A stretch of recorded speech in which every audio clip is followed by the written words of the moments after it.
мына бүгүн баарыбыз ыйык туткан ата бейитте турабыз. Ата бейит кыргыз элинин кайгылуу тарыхын баяндаган өзүнчө ыйык жер. 1996 жылы ушул жерде 300 миңдей кыргызстандыктар, жалпы биздин жарандар кырылган. 16 жыл кыргыз элинин тукум курут болуп кете турган убагы болгон.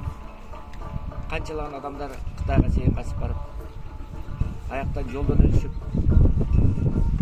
муздан тайып, сууга агып, көрбөгөн кыйынчылыкты көрүп кыргыз эли Кытайга барып баш калкалап, анан кайра кайтып келген.